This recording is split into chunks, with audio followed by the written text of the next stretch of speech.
My mom committed suicide when I was 3 years old, and my dad had a heart attack when I was 9 because of drug overdose.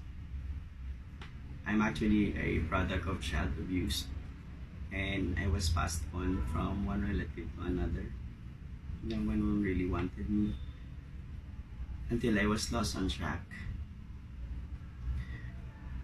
When I reached college, I decided to run away from my uncle because I felt like I was not treated fairly. I was treated more like an animal. And I went on searching for a place where I could survive. I begged from strangers, asked them to keep me in their homes in exchange for labor, until I decided to meet with different gay men for money and had to do casual sex in order for me to survive and finance my education. I felt like a slave at a very young age and a person who had sold his dignity and pride. I was desperate, but I always felt like my education will be my key for my success. I can only recall the days I went without food or water. I go to school helplessly and look like a total wreck. My classmates saw my sufferings in spite of my efforts to do well. But I had gone astray and devastated. I was crying out for help. I would even go to the school cafeteria to ask for food.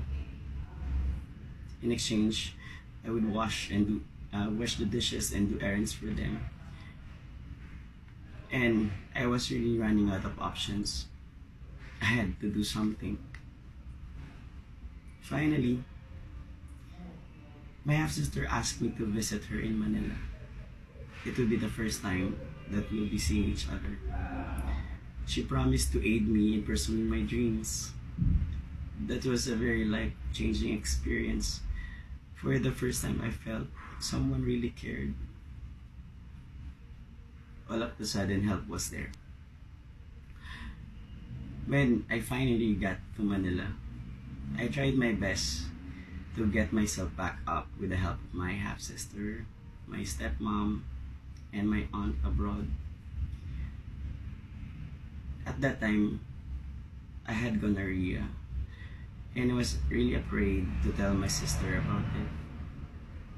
It was roughly because of my numerous encounters in my province. When I was still doing sex work.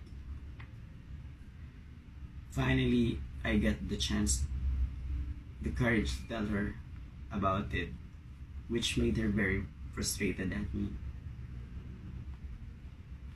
And I had no choice but to also disclose of my sexuality.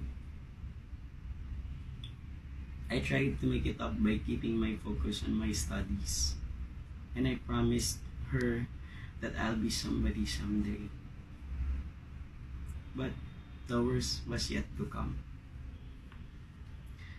I took a course in aviation because she wanted me to become an aircraft mechanic. I did excel in many things, and people called me as the jack of all trades. I left there with recognition and decided for a BPO. It's a business process outsourcing company. And I asked if I can have my freedom and live independently. From that very day, I started feeling the joy of being free, earning a living, getting things I had never experienced when I was still a kid, and being able to be who I really am. I was fearless, independent, and I was proud that I was gay. Soon I found myself in a lot of social groups, meeting, partying, and God knows what with gay men from all walks of life. I was at the top of my world. Nothing was stopping me from being the person I always wanted to be. But life is not always a better process. You can be stuck with something that you might regret your entire life. I suffered from pneumonia last April 2015, at which I had my first HIV test. I was diagnosed HIV positive last May 5, 2015. I remained in total humiliation and fear. I thought I was going to die inside the intensive care unit where I stayed for almost 3 months. I was in a near-death situation. No one knew about it except my friends, who eventually got tired of me, and my family, who pushed me away and threw me out of our own home. Everyone I knew was disgusted with me, and some of my relatives wished that I should have already died because I am a disgrace in the family. But I prayed to the Lord to give me a second chance at life. I think He is so merciful that He gave me another shot and tried to redeem myself. I got lucky and got out of the hospital and tried to live a quiet, simple life, hiding my HIV status, keeping myself locked up. But life was depressing, being alone. Then eventually I had a partner who I found out was HIV positive too. It told me to stop taking the medications so we could die together. I was so reckless, miserable, and stupid that I actually believed in him. I was so blinded by my so-called love that I didn't take care of myself because I thought no one would accept me other than him. So I did stop taking my meds and lost track of my treatment. Finally, I was awakened from my insanity when we broke up after I caught him cheating on me the day before my 24th birthday. Yes, I was diagnosed when I was 23. And I felt that at that very age, I wasn't really meant to be happy. I became miserable again and got pneumonia for the second time, triggered by my depression and stress. But God did not allow me to be sent into another struggle unarmed. An office mate took care of me and took me under his shelter and assisted me in my recovery.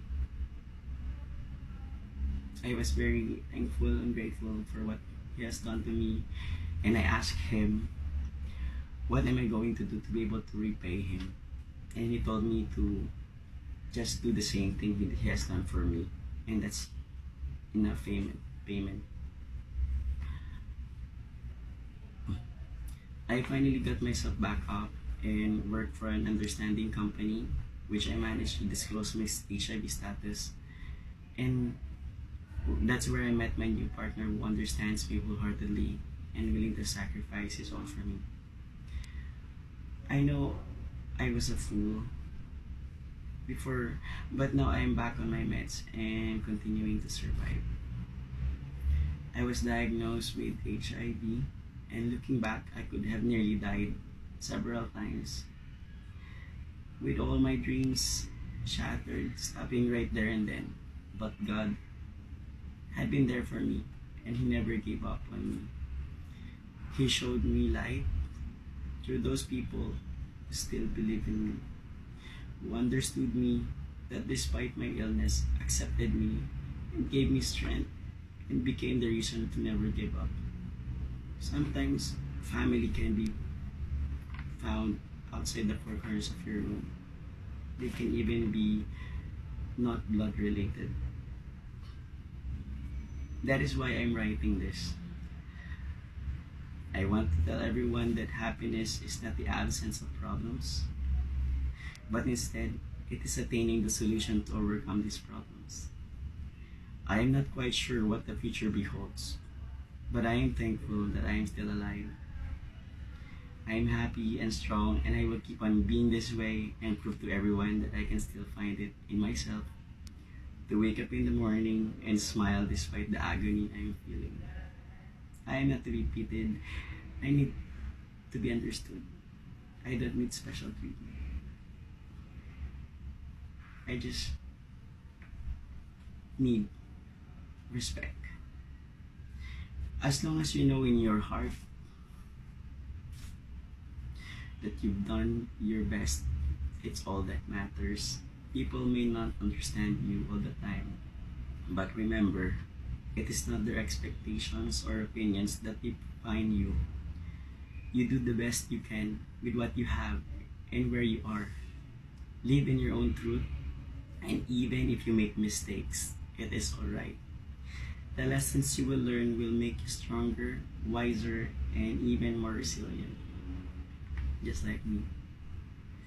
You can never be less of a person just because you have made mistakes in the past or you have met some wrong people along the way. You face the consequences for those mistakes, and that's enough. You learn from your past and from your mistakes, and that makes you a stronger and a better person. Whatever you did in the past, you must accept it, forgive others, and forgive yourself. Learn from it and move on. And after all, everything happens for a reason. In life, you may be surrounded by people who judge you. Just don't mind them. There's no good in dwelling on the negative. Have dignity and recognize your worth. Life must go on. Always remember that life is beautiful despite everything. Stand still and stand tall. I may have the virus, but I have not lost my humanity. I always say that a lot. I may have lost my parents, my pride, but I still have the strength, and I know I will keep moving on.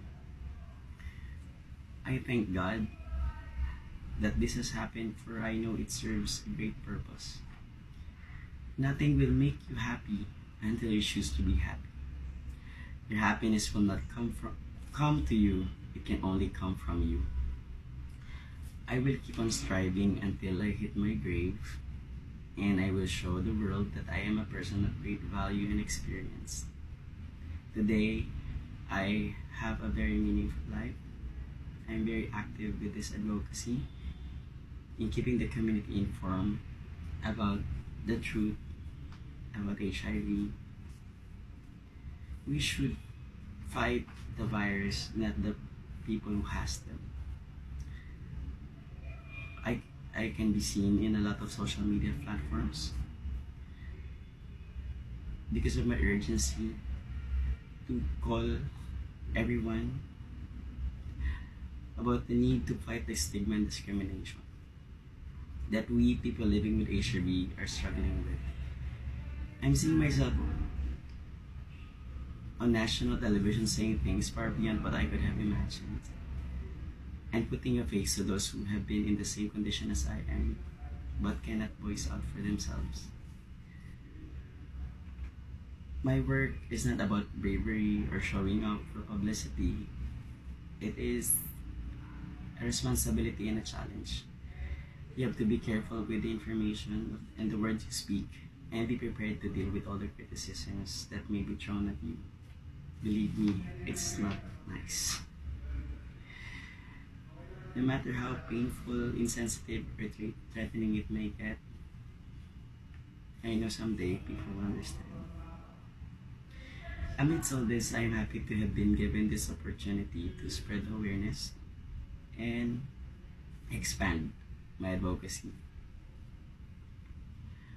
Please be with me in this journey as I enter a jungle full of judgment, ignorance, and prejudice. Soon we will uncover a world of acceptance, care, and understanding. Needless to say, I am empowered and will continue to strengthen my faith and empower others and my will to carry on with my life with this condition. So wish me luck. My journey is still ongoing and I will keep on rocking everyone with my positivity. Let's just embrace life, embrace positivity, and may the Lord heal us all.